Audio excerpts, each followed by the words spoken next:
Hello everyone, how are you. कैसे हैं आप। स्वागत है आपका एसएस एकेडमी इस चैनल में। चलो आज मैं आपको 10वीं कक्षा हिंदी लोकवार्ती का 8 नंबर पोएम, 8 नंबर कविता गज़ल, इस कविता मैं आपको एक्सप्लेन करके बताती हूँ मराठी में। चलो, एक कविता मानिक वर्मा इस पोएट ने लिखी है, एक कवि ने लिखी है। तो इस कविता में एक प्रस्तुत एक गज़ल है। इस गज़ल में मानिक वर्मा ने हमें निरंतर आगे बढ़ते रहने की इस कविता में प्रेरणा दी है। कवि का मानना है कि बाहरी रंग रूप तो अस्थायी होता है, लेकिन सुंदरता हमारे विचारों में और हमारे कर्मों में रहती है। इसी पर इस कविता का सरल अर्थ मैं आपको बताती हूँ।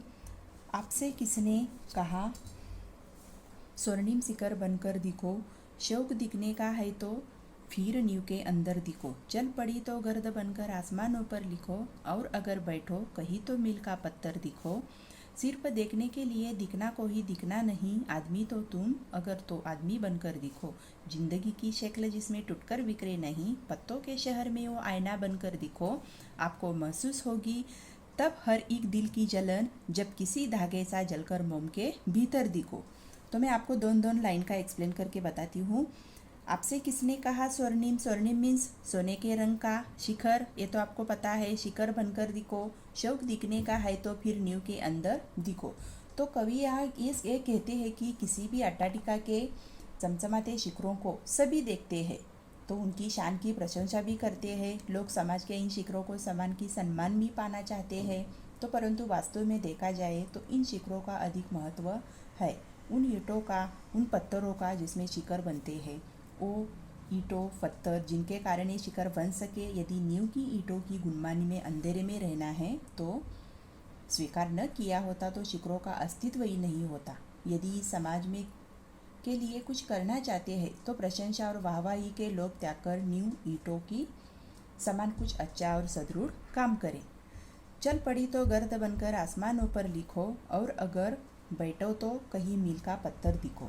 यदि आप मंजिल की ओर अग्रसर है तो गर्द यानी धूल, अग्रसर है तो अपने अच्छे कर्मों के कारण उसी प्रकार आसमानों तक, आसमान मीन्स आकाश तक छा जाओ। जैसे आंधी आने पर पृथ्वी से आकाश धूल ही धूल दृष्टि होकर होता है, अर्थात आपके द्वारा किए गए अच्छे कर्मों का प्रभाव चर्चा हर तरफ हो। और यदि आप मंजिल भी बढ़ते हुए मार्ग में कहीं बैठे रहो।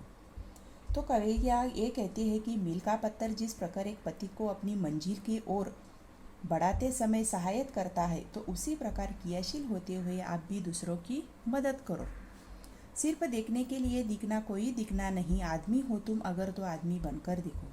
ईश्वर ने हमें मनुष्य का जीवन दिया है। हमारा उद्देश्य केवल सजना संवरना और सुंदरता दिखना ही नहीं होना चाहिए, हमारे द्वारा किए गए काम सुंदर होने चाहिए। ईश्वर द्वारा प्रदत्त इस श्रेष्ठ मानव जीवन में हमें मानवीय गुणों का अपनाना चाहिए। समाज में जो भी है उसे व्यवहार ऐसा हो सारा संसार में हमें एक मनुष्य के रूप में जाने, उनको मदद करनी चाहिए। जिंदगी की शक्ल जिसमें टूटकर बिखरे नहीं, पत्थरों के शहर में वो आईना बनकर दिखो। हमें ऐसी शख्सियत बनना चाहिए, शक्ल यानी चेहरा, शख्सियत बनना चाहिए कि प्रतिकूल परिस्थिति क्यों न हो, हम विचलित बिल्कुल भी न हो, बिना टूटे बिना बिखरे हर परिस्थिति का डटकर सामना करें, जो भी है अपने लक्ष्य को प्राप्त करें। आपको महसूस होगी तब ये हर एक दिल की जलन, जब किसी धागे सा जलकर मोम के भीतर दिखो। तो कवि यहाँ ये कहती है कि हमें प्रत्येक मानव से सहानुभूति रखनी चाहिए।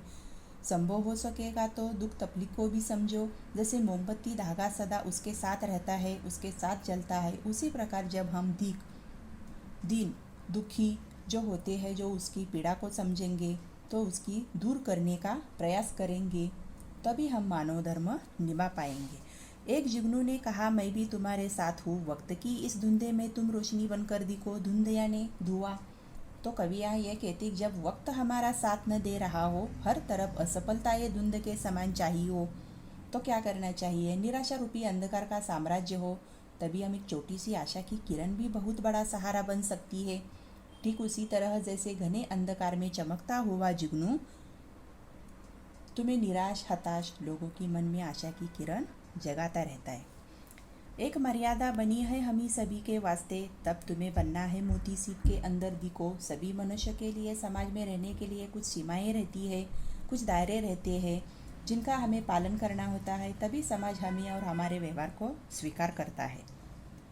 अगर तुम चाहते हो कि लोगों में तुम्हारे कोई पहचान बने, तो जिस प्रकार सीप के अंदर मोती छिपा होता है, तभी वो समाज के कल्याण के लिए श्रेष्ठ कर्म करना चाहिए, कुछ अच्छा करना चाहिए, तो हमें पहचान देगी, सम्मान देगी। डर जाए फूल बनने से कोई नाजुक कली, तुम न खिलते फूल पर तितली के टूट पर लिखो दिखो। तो यहाँ कवि कहते हैं कि यदि कोई कोमल कली फूल बनने से डर रही हो, कली जानती है कि उसे खिलते ही तितली उसका रस चूसने ले आएगी। जब फूल बनता है तो तितली उसका रस चूसती है, तो फूल बनी कली परेशान करेगी। तुम फूल को तितली से बचाने का प्रयास करो, अर्थात उसके डर को दूर करने की मदद करो। कोई ऐसी शक्ल तो मुझको दिखे इस भीड़ में, मैं जिसे देखूं उसी में तुम मुझे अक्सर दिखो। यह संसार मनुष्य का एक सागर है। जब ये भीड़ में जो अनजाने अनजाने अगणित चेहरे हमारे तरफ दिखाई देते हैं, हे ईश्वर, मैं चाहता हूँ कि जिसे भी देखूं मुझे उसी में तुम नज़र आओ। तुम तो सर्वव्यापक हो, तुम तो सभी हो। तो इसी तरह कवि ने खूब अच्छे से अपने सुंदर विचारों का वर्णन किया है।